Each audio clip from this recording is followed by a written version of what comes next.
ನಮಸ್ಕಾರ ವೀಕ್ಷಕರೇ, welcome back to my YouTube channel. ಬನ್ನಿ, ಇವತ್ತು ನಾನು ನಿಮ್ಮೊಂದಿಗೆ ಶುಕ್ರವಾರದ ಲಾಗು ಸ್ಟಾರ್ಟ್ ಮಾಡ್ತಾ ಇದ್ದೀನಿ. ಇವತ್ತು 2ನೇ ಶುಕ್ರವಾರ, ಹಾಗಾಗಿ ಆಷಾಢ ಮಾಸದ ಶುಕ್ರವಾರದ ಪೂಜೆ ಯಾವ ರೀತಿ ಮಾಡಿದೆ ಅಂತ ನಿಮ್ಮೊಂದಿಗೆ ಶೇರ್ ಮಾಡ್ಕೊತಾ ಇದ್ದೀನಿ. ದಯವಿಟ್ಟು ವಿಡಿಯೋನ ಸ್ಕಿಪ್ ಮಾಡಿದೆ ನೋಡಿ. ಮೊದಲಿಗೆ ನೋಡಿ, ನಾನು ಯಾವೆಲ್ಲ ಬದಲಾವಣೆಗಳನ್ನು ಮಾಡ್ಕೊತಾ ಇದ್ದೀನಿ ಮನೆಯಲ್ಲಿ ಅಂತ ನಿಮ್ಮೊಂದಿಗೆ ಶೇರ್ ಮಾಡ್ಕೊಂಡಿದ್ದೀನಿ. ಹಾಗಾಗಿ ದಯವಿಟ್ಟು ವಿಡಿಯೋನ ಸ್ಕಿಪ್ ಮಾಡಬೇಡಿ. ಮೊದಲಿಗೆ ಇವತ್ತು ಆಷಾಢ ಶುಕ್ರವಾರ ಆದ ಕಾರಣ ಮನೆಯಲ್ಲಿ ಉಪ್ಪಿನ ದೀಪದ ಆರಾಧನೆ ಮಾಡಲು ಈ ರೀತಿ ಎಲ್ಲವನ್ನು ರೆಡಿ ಮಾಡ್ಕೊತಾ ಇದ್ದೀನಿ. ನಾ ಯಾವುದ್ಯಾವುದನ್ನು ಮನೆಯಲ್ಲಿ ಚೇಂಜಸನ್ನು ಮಾಡ್ಕೊಂಡಿದ್ದೀನಿ ಅಂತ ನಿಮ್ಮೊಂದಿಗೆ ಶೇರ್ ಮಾಡ್ಕೊತೀನಿ ಸ್ನೇಹಿತರೆ. ನೋಡಿರಿ, ಈ ರೀತಿ ಆಷಾಢ ಮಾಸದಲ್ಲಿ ಲಕ್ಷ್ಮೀ ದೇವಿಗೆ ಪ್ರಿಯವಾದಂಥ ಉಪ್ಪಿನ ದೀಪ ಹಚ್ಚುವುದು ತುಂಬ ಒಳ್ಳೆಯದು. ಹಾಗಾಗಿ ನಾನು ಕೂಡ ಈ ಒಂದು ಆಷಾಢ ಮಾಸದಲ್ಲಿ 4 ವಾರ ಹಚ್ಚಿದ್ರಾಯ್ತಂದು ಈ ರೀತಿ ಎಲ್ಲವನ್ನು ರೆಡಿ ಮಾಡ್ಕೊತಾ ಇದ್ದೀನಿ. ಮೊದಲಿಗೆ ಉಪ್ಪಿಗೆ ಈ ರೀತಿ 3 ಇಟಗಿ ಉಪ್ಪು ಹಾಕ್ಕೊಂಡು ಅದಕ್ಕೆ ಈ ರೀತಿ ಸ್ವಸ್ತಿಕ್ ಚಿತ್ರವನ್ನು ಬಿಡಿಸ್ಕೊಂಡು ಅರಿಶಿನ ಕುಂಕುಮ ಅಕ್ಷತೆಗಳನ್ನು ಹಾಕ್ಕೊಂಡು ರೆಡಿ ಮಾಡಿ ಇಟ್ಕೊಂಡಿದ್ದೀನಿ. ಉಪ್ಪೆಲ್ಲ ಹಾಕ್ಕೊಂಡು ಇವಾಗ ಇದಕ್ಕೆ ಬತ್ತಿಯನ್ನು ಹೊಸದು ಹಾಕ್ಕೊಂಡು ತುಪ್ಪ ಅಥವಾ ಎಳ್ಳೆಣ್ಣೆ ಹಾಕ್ಕೊಂಡು ದೀಪವನ್ನು ಹಚ್ಚಬಹುದು. ತುಂಬ ಒಳ್ಳೆಯದು. ಈ ಒಂದು ಆಷಾಢ ಮಾಸದಲ್ಲಿ ಈ ರೀತಿ ದೀಪದ ಆರಾಧನೆ ಮಾಡುವುದು ತುಂಬ ಒಳ್ಳೆಯದು ಸ್ನೇಹಿತರೆ. ಇದಾದ ಬಳಿಕ ಮತ್ತೆ ಇನ್ನೊಂದು ಬೌಲಲ್ಲಿ, ಗಾಜಿನ ಬೌಲಲ್ಲಿ ಈ ರೀತಿ ಉಪ್ಪನ್ನು, ಮನೆಯಲ್ಲಿ ಏನಾದರೂ ಕೆಟ್ಟ ನೆಗೆಟಿವ್ ಅನ್ನೋದು ಜಾಸ್ತಿ ಇದ್ದರೆ ಹೋಗಲಾಡಿಸಬೇಕು. ಮತ್ತು ಆರ್ಥಿಕ ಸಮಸ್ಯೆ ಏನಾದರೂ ಕಾಡ್ತಾ ಇದ್ದರೆ ಈ ರೀತಿ ಉಪ್ಪಿನ ಬೌಲಲ್ಲಿ ಒಂದು 3 ಇಡಿಯಾಗಷ್ಟು ಉಪ್ಪು ಹಾಕ್ಕೊಂಡು ತದನಂತರ ಒಂದು 7 ಲವಂಗ ಅಥವಾ 5 ಲವಂಗ ಈ ರೀತಿ ಹಾಕಿ ದೇವ್ರ ಮನೆಯಲ್ಲಿ ಇಡೋದ್ರಿಂದ ನರದೃಷ್ಟಿ, ಕೆಟ್ಟ ದೃಷ್ಟಿ ಅನ್ನೋದು ಎಲ್ಲವನ್ನು ಹೋಗಲಾಡಿಸ್ಬೋದು. ಇದನ್ನು ಕೂಡ ತಯಾರು ಮಾಡಿ ಇಟ್ಟಿದ್ದೀನಿ ನೋಡಿ. ಇವಾಗ ಇದು ಇನ್ನೊಂದು ಬಾಗಿಲಲ್ಲಿ ಇಡೋದಕ್ಕೆ 2 ಪಣತಿ ತೊಗೊಂಡಿದ್ದೀನಿ. 2 ಪಣತಿಯಲ್ಲಿ ಒಂದೊಂದು ಸ್ವಲ್ಪ ಉಪ್ಪು ಹಾಕ್ಕೊಂಡು ಅದಕ್ಕೂ ಕೂಡ ಅರಿಶಿನ ಕುಂಕುಮ ಅಕ್ಷತೆಗಳು ಹಾಕ್ಕೊಂಡು ಒಂದೊಂದು ರೂಪಾಯಿ ಕಾಯಿನನ್ನು ಇಟ್ಕೊಂಡಿದ್ದೀನಿ ಒಂದೊಂದಕ್ಕೆ. ಇದನ್ನು ಕೂಡ ಒಂದು ಸೈಡ್ ಇಟ್ಟು ಇವಾಗ ಇದಕ್ಕೆ ಒಂದು ನಿಂಬೆಹಣ್ಣನ್ನು ಕಟ್ ಮಾಡಿ ಒಂದಕ್ಕೆ ಅರಿಶಿನ, ಒಂದಕ್ಕೆ ಕುಂಕುಮವನ್ನು ಹಚ್ಚಿ ಇಡಬೇಕಾಗುತ್ತೆ. ಈ ರೀತಿ ಹಚ್ಚಿರೋದ್ರಿಂದ ಶುಕ್ರವಾರ, ಮಂಗಳವಾರ, ಹುಣ್ಣಿಮೆ, ಅಮಾವಾಸ್ಯೆ ಎಂದು ಇಡೋದ್ರಿಂದ ಮನೆ ಮೇಲೆ ಏನೇ ಒಂದು ಕೆಟ್ಟ ದೃಷ್ಟಿ, ನರದೃಷ್ಟಿ ಇರಲಿ ಹೋಗಲಾಡಿಸುತ್ತೆ. ಬರುವಾಗ ಯಾರೇ ಆಗಲಿ ಕಣ್ಣ ದೃಷ್ಟಿ ಇರೋದು ಮನೆ ಮೇಲೆ ಇರುತ್ತೆ. ಹಾಗಾಗಿ ಎಲ್ಲರ ಕಣ್ಣು ಈ ಒಂದು ನಾವು ಇಟ್ಟಿರುವಂಥ ಪದಾರ್ಥದ ಮೇಲೆ ಇದ್ದರೆ ದೃಷ್ಟಿ ಅನ್ನೋದು ಮನೆಯ ಮೇಲೆ ಬೀಳೋದಿಲ್ಲ. ಹಾಗೆ ಮತ್ತು ಕೆಟ್ಟ ದೃಷ್ಟಿ ಅನ್ನೋದು ಮನೆ ಮೇಲೆ ಕಾಡೋದಿಲ್ಲ ಸ್ನೇಹಿತರೆ. ಹಾಗಾಗಿ ಇದನ್ನು ಕೂಡ ಈ ರೀತಿ ರೆಡಿ ಮಾಡಿ ಇಟ್ಕೊಂಡಿದ್ದೀನಿ. ಮತ್ತು ಇವಾಗ ಬನ್ನಿ, ಈ ರೀತಿ ಲಕ್ಷ್ಮಿಗೆ ಪ್ರಿಯವಾದಂಥ ಎಷ್ಟು ಕ್ಲೀನಾಗಿರ್ತಾರೋ ಅಷ್ಟು ಒಳ್ಳೆಯದು. ಮನೆಯಲ್ಲಿ ಶುಚಿಯಾಗಿ ಇದ್ದಷ್ಟು ಲಕ್ಷ್ಮಿ ಪ್ರಸನ್ನಳಾಗ್ತಾಳಂತಾರೆ. ಹಾಗಾಗಿ ಈ ರೀತಿ ಒಂದು ಹುರುಳಿ ತೊಗೊಂಡಿದ್ದೀನಿ. ಹುರುಳಿಗೂ ಇವಾಗ ಜಾವದ ಪೌಡ್ರ್ ಹಾಕ್ಕೊಂಡಿದ್ದೀನಿ. ಮತ್ತು ಒಂದು ಗಾಜಿನ ಗ್ಲಾಸ್ ತೊಗೊಂಡಿದ್ದೀನಿ. ಅದಕ್ಕೆ ನಿಂಬೆಹಣ್ಣು ಹಾಕಿ ಇಡ್ತಾಯಿದ್ದೀನಿ. ಪ್ರತಿ ವಾರ ಇದನ್ನ ಚೇಂಜಸ್ ಮಾಡ್ತಾ ಇರಬೇಕು.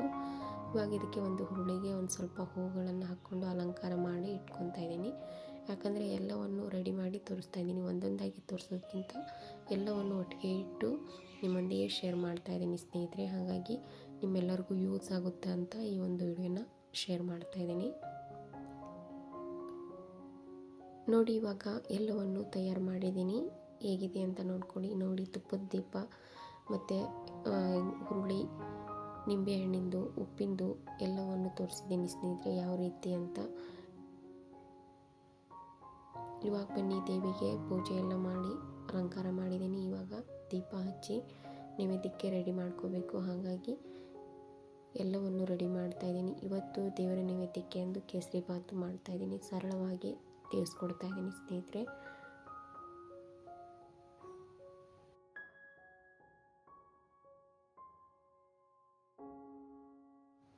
ನೋಡಿ, ಆಷಾಢ ಮಾಸದಲ್ಲಿ ದಯವಿಟ್ಟು ಆದಷ್ಟು ಬೇಗನೆ ಎದ್ದು ಪೂಜೆ ಮಾಡೋಕ್ಕೆ ಟ್ರೈ ಮಾಡಿ ಸ್ನೇಹಿತರೆ. ಯಾಕಂದರೆ ತುಂಬ ಒಳ್ಳೆಯದು.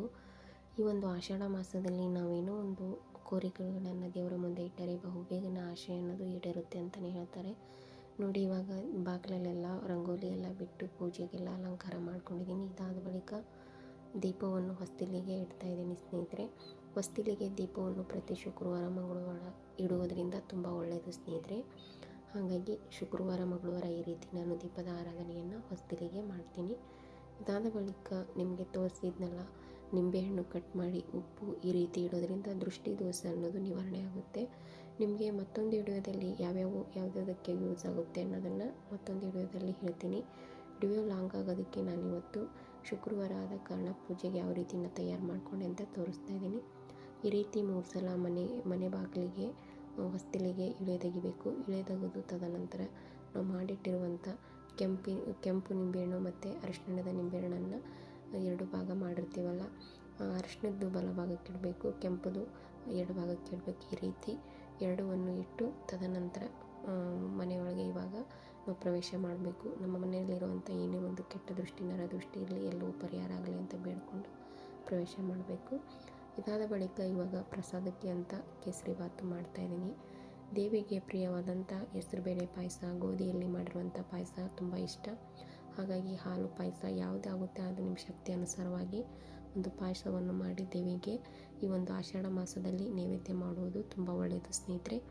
ಅಷ್ಟೇ ಅಲ್ಲದೆ ಈ ಮಾಡಿರುವಂಥ ಪದಾರ್ಥವನ್ನು ಪ್ರಸಾದ ಮಾಡಿರ್ತೀರಲ್ವ, ಚಿಕ್ಕ ಮಕ್ಕಳಿಗೆ ದೊಡ್ಡವ್ರಿಗಾಗಲಿ ಒಂದು 2-3 ಜನಕ್ಕೆ ಹಂಚುವುದು ತುಂಬ ಒಳ್ಳೆಯದು. ಇದಾದ ಬಳಿಕ ಪ್ರಸಾದಕ್ಕೆಲ್ಲ ರೆಡಿ ಮಾಡ್ಕೊತಾ ಇದ್ದೀನಿ.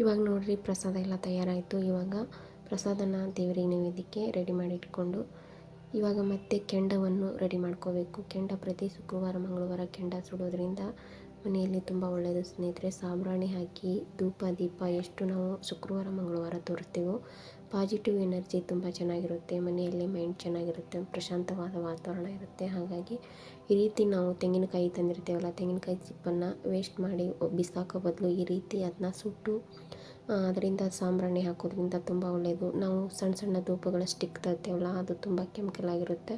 ಈ ರೀತಿ ಮನೆಯಲ್ಲೇ ನೀಟಾಗಿ ಧೂಪಗಳನ್ನು ನಾವು ಸಾಂಬ್ರಾಣಿ ಹಾಕೋದ್ರಿಂದ ತುಂಬ ಒಳ್ಳೆಯದು ಸ್ನೇಹಿತರೆ. ಇದಾದ ಬಳಿಕ ಅದು ಕೆಂಡ ಸುಡೋಕ್ಕಿಟ್ಟಿದ್ದೆ. ಮತ್ತು ಕರ್ಪೂರಕ್ಕೆ ಒಂದು 5 ಲವಂಗ ಹಾಕಿ ಇಟ್ಟಿದ್ದೀನಿ ಮಂಗಳಾರತಿ ಬೆಳಗೋದಕ್ಕೆ. ಈ ರೀತಿ ಸಣ್ಣ ಪುಟ್ಟ ಅಳವಡಿಕೆಗಳನ್ನು ನಾವು ಚೇಂಜಸ್ ಮಾಡ್ಕೊಳ್ಳೋದು ತುಂಬ ಒಳ್ಳೆಯದು ಸ್ನೇಹಿತರೆ. ಯಾಕಂದರೆ ಮನೆಯಲ್ಲಿ ಏನೇ ಒಂದು ಆರ್ಥಿಕ ಸಮಸ್ಯೆ ಇರಲಿ, ಜಗಳ ಕದನಗಳಿರಲಿ, ಏನೇ ಒಂದು ಸಣ್ಣ ಪುಟ್ಟ ಸಮಸ್ಯೆ ಇದ್ದರೂ ಪರಿಹಾರ ಆಗುತ್ತೆ ಅಂತಲೇ ಹೇಳ್ಬೋದು. ಹಾಗಾಗಿ ಈ ರೀತಿ ನಾನು ಕೂಡ ಪ್ರತಿ ವಾರ ಈ ರೀತಿ ನಾನು ಚೇಂಜಸನ್ನು ಮಾಡ್ಕೊತಾ ಇರ್ತೀನಿ. ಹಾಗಾಗಿ ಈ ಒಂದು ವಿಡಿಯೋನ ನಿಮ್ಮೊಂದಿಗೆ ಶೇರ್ ಮಾಡ್ಕೊಂಡಿದ್ದೀನಿ ಸ್ನೇಹಿತರೆ.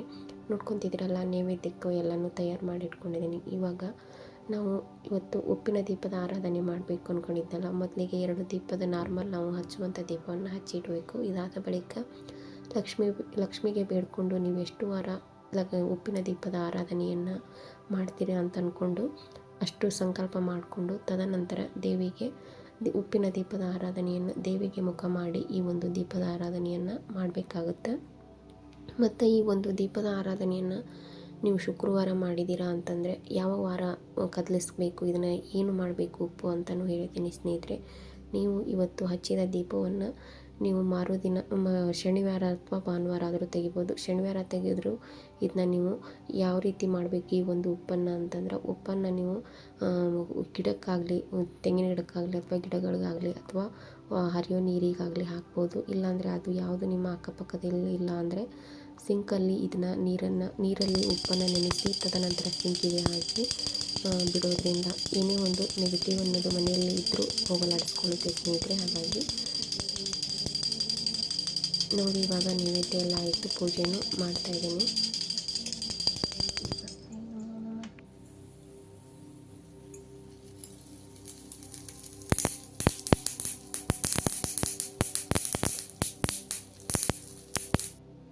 ನೋಡಿ, ಈ ರೀತಿ ಕೆಂಡ ಮಾಡಿಕೊಂಡು ಅದಕ್ಕೆ ಧೂಪ ಹಾಕೋದ್ರಿಂದ ತುಂಬ ಒಳ್ಳೆಯದು ಸ್ನೇಹಿತರೆ. ನಕಾರಾತ್ಮಕ ಶಕ್ತಿಗಳನ್ನು ಇರಲಿ, ಏನೇ ಒಂದು ಕೆಟ್ಟ ದೃಷ್ಟಿ ನಮ್ಮ ಮನೆ ಮೇಲೆ ನಮ್ಮ ಮೇಲೆ ಬಿದ್ದಿದ್ರೆ ಎಲ್ಲ ಪರಿಹಾರ ಆಗುತ್ತೆ. ಇದಕ್ಕೆ ನಾನು ಸಾಂಬ್ರಾಣಿಗೆ ಏನೇನು ಹಾಕಿದೆ ಅಂತ ಮತ್ತೊಂದು ಲಾಗಲ್ಲೇ ತಿಳಿಸ್ಕೊಡ್ತೀನಿ ಸ್ನೇಹಿತರೆ. ಯಾಕಂದರೆ ನಾನು ಎಲ್ಲವನ್ನು ಹೇಳ್ತಾ ಹೋದರೆ ವಿಡಿಯೋ ಲಾಂಗ್ ಆಗುತ್ತೆ. ಹಾಗಾಗಿ ನಾನು ಇವತ್ತಿನ ಪೂಜೆ ವಿಡಿಯೋ ನಿಮ್ಮೊಂದಿಗೆ ಶೇರ್ ಮಾಡ್ಕೊತಾ ಇದ್ದೀನಿ. ಹಾಗಾಗಿ ಮನೆಗೆಲ್ಲ ಈ ಒಂದು ಧೂಪವನ್ನು ತೋರಿಸಿ ನಮ್ಮ ಮನೆಯಲ್ಲೆಲ್ಲ ಕೆಟ್ಟ ದೃಷ್ಟಿ ಹೋಗಿದೆ ಅಂತ ಬೇಡಿಕೊಂಡು ಈ ಒಂದು ಧೂಪವನ್ನು ಮನೆಯೊಳಗೆ ಹೊರಗೆ ಎಲ್ಲವನ್ನು ತೋರಿಸಿ ಬೆಳಗಬೇಕಾಗುತ್ತೆ. ನಾವೆಷ್ಟು ಧೂಪ ದೀಪವನ್ನು ಹಾಕಿ ಮನೆಯಲ್ಲಿ ಬೆಳಗ್ತೇವೋ ಅಷ್ಟು ನಮ್ಮ ಮನೆಯಲ್ಲಿ ಪ್ರಶಾಂತವಾದ ವಾತಾವರಣವನ್ನೋದು ಇರುತ್ತೆ ಸ್ನೇಹಿತರೆ. ಇದಾದ ಬಳಿಕ ಬಾಗಿಲಿಗೆ ಎಲ್ಲ ಈ ಒಂದು ಧೂಪವನ್ನು ತೋರಿಸಿ ಇಡ್ತಾ ಇದ್ದೀನಿ. ಇದಾದ ಬಳಿಕ ಧೂಪ ದೀಪ ಎಲ್ಲವನ್ನು ತೋರಿಸಿ ಲಕ್ಷ್ಮೀ ದೇವಿಯ ಮುಂದೆ ಅಷ್ಟೋತ್ತರ ಕುಂಕುಮದ ಅರ್ಚನೆ ಮಾಡುವುದು ತುಂಬ ಒಳ್ಳೆಯದು. ಈ ಒಂದು ಆಷಾಢ ಮಾಸದಲ್ಲಿ ಲಕ್ಷ್ಮೀ ದೇವಿಗೆ ಪ್ರಿಯವಾದಂಥ ಅಷ್ಟೋತ್ತರ ಹೇಳಿ ಮತ್ತು ಕುಂಕುಮದಿಂದ ಅರ್ಚನೆ ಮಾಡಿ ನಾವು ಏನೇ ಒಂದು ಸಂಕಲ್ಪ ದೇವಿಯ ಮುಂದೆ ಇಟ್ಟರೂ ಬಹುಬೇಗನೆ ಈಡೇರುತ್ತೆ. ಮತ್ತು ಆರ್ಥಿಕ ಸಮಸ್ಯೆ, ಹಣದ ಸಮಸ್ಯೆ ಮತ್ತು ಕೆಲಸದಲ್ಲಿ ಏನಾದರೂ ತೊಂದರೆ ವಿಳಂಬವಾಗ್ತಿದ್ದರೆ ಈ ರೀತಿ ನಾವು ಆಷಾಢ ಮಾಸದಲ್ಲಿ ಮಾಡೋದರಿಂದ ಬಹುಬೇಗನೆ ಫಲ ಅನ್ನೋದು ಸಿಗುತ್ತೆ ಸ್ನೇಹಿತರೆ. ಇದಾದ ಬಳಿಕ ಪೂಜೆ ಎಲ್ಲ ಮುಗಿಸಿ ಇವತ್ತು ಬನಶಂಕರಮ್ಮಗೆ ಹೋಗ್ತಾ ಇದ್ದೀನಿ. 2ನೇ ವಾರ ನಿಂಬೆಹಣ್ಣಿನ ದೀಪದ ಆರಾಧನೆ ಮಾಡಬೇಕು ಅಂತ ಬನಶಂಕರಮ್ಮನಿಗೆ ಹೋಗ್ತಾ ಇದ್ದೀನಿ ಸ್ನೇಹಿತರೆ. ಬನಶಂಕರಮ್ಮಗೆ ಹೋಗಿ ನೀವು ಎಷ್ಟು ನಿಂಬೆಹಣ್ಣಿನ ದೀಪದ ಆರಾಧನೆ ಮಾಡ್ತೀರಂತ ಮೊದಲೇ ಸಂಕಲ್ಪ ಮಾಡಿಕೊಂಡು ಅಷ್ಟು ನಿಂಬೆಹಣ್ಣಿನ ದೀಪದ ಆರಾಧನೆಗೆ ತಯಾರು ಮಾಡಿಕೊಂಡು ಹೋಗಬೇಕಾಗುತ್ತೆ. ಇವತ್ತು ಮನೆಯಲ್ಲಿ ಈ ರೀತಿ ನಮ್ಮ ಮನೆಯಲ್ಲಿ ಪೂಜೆ ಇತ್ತು. ಮತ್ತು ನೋಡಿ, ನಿಂಬೆಹಣ್ಣನ್ನು ನಾನು ಇವತ್ತು 9 ನಿಂಬೆಹಣ್ಣಿನ ದೀಪದ ಆರಾಧನೆ ಮಾಡ್ತೀನಿ ಅಂತ ಬೇಡ್ಕೊಂಡಿದ್ದೆ. ತುಂಬ ಅಂದರೆ ತುಂಬ ಜನ, ನಾನು ಆದಷ್ಟು ಬೇಗನೆ ಬಂದಿದ್ದೆ, ಆದರೂ ಜನ ತುಂಬ ಇತ್ತು. ಯಾಕಂದರೆ ಆಷಾಢ ಮಾಸದಲ್ಲಿ ದೇವಿ ನೋಡಲು ಅಷ್ಟು ಜನ ಇರ್ತಾರೆ. ಯಾಕಂದರೆ ಈ ಒಂದು ಆಷಾಢ ಮಾಸದಲ್ಲಿ ಎಷ್ಟು ಸಂಕಲ್ಪ ಮಾಡಿಕೊಂಡು ಪೂಜೆ ಮಾಡಿದ್ರು ಅಷ್ಟು ಒಳ್ಳೆಯದು. ಹಾಗಾಗಿ ನೋಡ್ತಿದ್ರೆ ಬೆಳಗ್ಗೆನೇ ಬಂದಿದ್ದೀನಿ. ಜನ ಅಂದರೆ ತುಂಬ ಜನ ಇತ್ತು. ಆದ್ರೂ 1-2 ಅವರ್ ಆಯಿತು ನಾನು ದರ್ಶನ ಎಲ್ಲ ಮುಗಿಸ್ಬೇಕಂದ್ರೆ. ದರ್ಶನ ಮುಗಿಸಿ ಮನೆಗೆ ಬಂದೆ. ನೋಡಿದ್ರಲ್ಲ ಇವತ್ತಿನ ಆಷಾಢ ಮಾಸದ ಲಕ್ಷ್ಮೀ ಪೂಜೆ ಹೇಗಿತ್ತು ಅಂತ. ಈ ಲಾಗ್ ಇಷ್ಟ ಆದರೆ ಪ್ಲೀಸ್ ಒಂದು ಲೈಕ್ ಮಾಡಿ, ಶೇರ್, ಕಮೆಂಟ್ ಮಾಡಿ. ಧನ್ಯವಾದಗಳು.